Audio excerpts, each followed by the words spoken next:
Hi, it's Mark Fleming with Interactive Safety, and in this video I'd like to show you the day-to-day use of the Pureflo PAPR and what you need to do to get the Pureflo ready the first time you use it. Hopefully you're familiar with the features and benefits of the Pureflo from watching our last video. And now you've received a Pureflo PAPR from your safety department or your immediate supervisor. Your safety department and your company have chosen for you an expensive piece of safety equipment which needs to be used following the instruction you receive here and also through the instructions in the manual. So I strongly encourage you to read the manual fully before you use the PAPR so you're familiar with the operation on a regular basis. Should the PAPR ever not be working, I want you to go and see your supervisor or your safety personnel and let them know the helmet's not working. And the big keys for you there are the red lights on the inside that might be flashing, or if you ever hear an audible tone on the inside that's beeping at you, then you know something's wrong with the helmet and you need to go to your safety department for use. So a couple things you need to know when you begin to use the Pureflo PAPR. First off, the Pureflo has two battery packs, which are found in the temples. Before you use the PAPR, what I want you to do is make sure these battery packs are fully charged, and for the first 2 times you use the PAPR, fully discharge the battery packs. That'll give the battery opportunity to stretch out and give you the maximum life of the batteries. The batteries will charge, take about 300 to 500 cycles, and they charge up in 2.5 hours and will power the Pureflo 7 hours in the 7.6 CFM flow rate and about 6 hours in the boost rate. To install the battery packs, you just slip them on the inside of the helmet and snap them down and you're set, ready to go. The Velcro peels down across the front to protect the leads for the battery packs. And you'll either be using a wall charger to charge your battery packs, or your employer might have for you a nice gang charger which holds 16 battery packs. All you need to do is to make sure that you carefully line up the connection point on the battery charger with the batteries if you're using the wall chargers. And also on the wall charger, something that happens from time to time, is make sure that the little clip is fully assembled and snapped down into place. So charge your batteries. The other thing you next want to do on your Pureflo PAPR is make sure your face shields are ready to go. This is an expensive replacement part. We offer a couple different replacement windows. One is an economy version that can peel down and protect us from scratching, and another one that's a heavy-duty version which you can apply there. When you apply this one down, it's really pretty much permanently on there until you peel it off. And when it's down, it'll seal up between the outer lens and the inner lens, and you won't have any fines or such collecting in there to scratch the lens. So that's an important part to protect your lens on the Pureflo. The next step that you want to do in working with your PAPR is get your headband adjusted correctly. So on this helmet, we've got the neck collar off and the suspension's on the inside. Just to refresh yourselves on how to remove and install the suspension on the Pureflo PAPR, there's 2 little tabs that are found right at the bottom of the battery pads, and the suspension just slides right out. After the suspension's been sized to each worker, you need to reinstall the suspension after cleaning and sizing.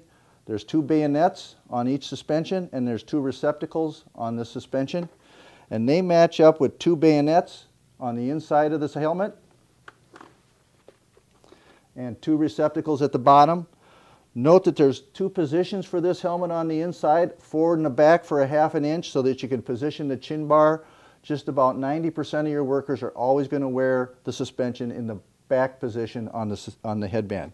So what you need to do is find your bayonets on the front, line them up with the receptacles on the back, and as you do that, line up the bayonets on the headband suspension and just push them down inside until you hear the snap. And then repeat the same process on the other side, and you're set, ready to go on installing the suspension. So now we've got our PAPR with our neck collar all snapped down and attached. First thing you want to do is turn on the power.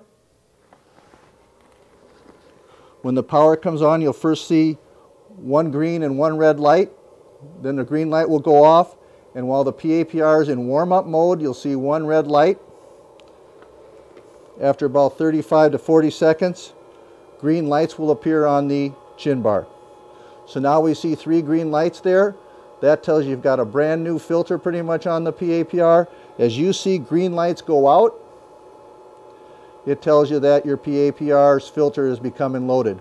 When you're down to just one green light, plan on replacing the filter soon, and that might be a week, it might be 2 hours. Just know you need to have a filter soon. When the red light comes on, you know it's time to replace the filter, and after 60 seconds it'll beep at you to remind you to on the things. So if you ever hear an audible tone or a light going on in there, there's 5 or 6 different light codes to tell you when to change batteries or if there's a flow fault.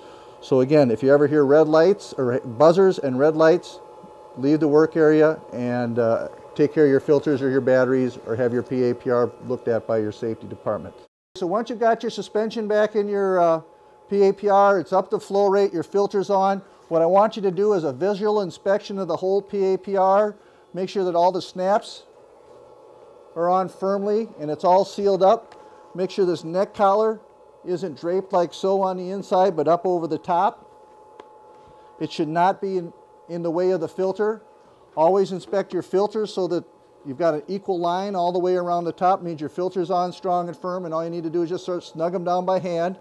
And then make sure all the rest of the parts on the PAPR, your hinges are on right, there's not too many scratches on your windows, or you don't need to replace something with miscellaneous operations. And then make sure it's clean. So to don the PAPR, always hold the PAPR by the frame and never by the neck collar. So don it with one hand. Pull it up and on. If you're like me and you wear glasses, position your glasses so they're comfortable on your face, and then reach around. You can adjust the nape strap in the back till it's just nice and snug. Snug up your neck collar, and once you flip down your visor, you're set, ready to go. You know the PAPR is working great when you see this PAPR collar pillow out. After the work shift and you're done, reverse the process. Open up the neck collar, open up the neck, lift the helmet straight up off your head, turn off the power, close the face shield, and then also close up the neck collar. By closing the face shield and closing the neck collar, it keeps all the dirty contaminants that might be outside from getting on the inside. Then you can take your PAPR to a clean work area for maintenance. So once you've got the PAPR off your head, what you'll first want to do is wipe down the gross contamination on the outside. You can use one of our PAPR cleaning wipes. Wipe it all down, wipe around the filter. You can wipe off any gross contamination from the neck collar. Once you have the major part of the dirt off the PAPR, you can turn it up, remove the filter with the filter at the bottom. That way, if there's anything loose that the filter's connected, it's not going to fall back into the PAPR. Set the filter down, and then you can go and remove your neck collar. Set that side down a dirty side. You can open up your suspension then, and doing the reverse process that we had to put it in. Pull your suspension out for cleaning. You can take again your wipes and wipe down all the breathing areas and all the hard surfaces on the inside. If you're using a sponge or on such to clean it, the big thing you want to make sure you do is don't use a lot of moisture or liquids on this, because there are electronic components on the inside where if they're exposed to too much moisture or liquid, they will short out. So make sure you use a moist towelette or something with an antibacterial agent, and then just wipe down everything. Your batteries can come out and go in the charger. Once everything's clean, make sure it's all dried out. You can reassemble your PAPR, store it on the shelf, and then it's ready to go for the next day for your use. Action, go ahead. So that's an overview to the daily use of the PAPR. Also, all the things apply exactly the same if you're using our face seal. In there, you just snap on the face seal in a different configuration. If there's any questions, feel free to contact us at helmetsystems.com, or talk to your supervisor or safety personnel at your plant. And thanks for using Pureflo.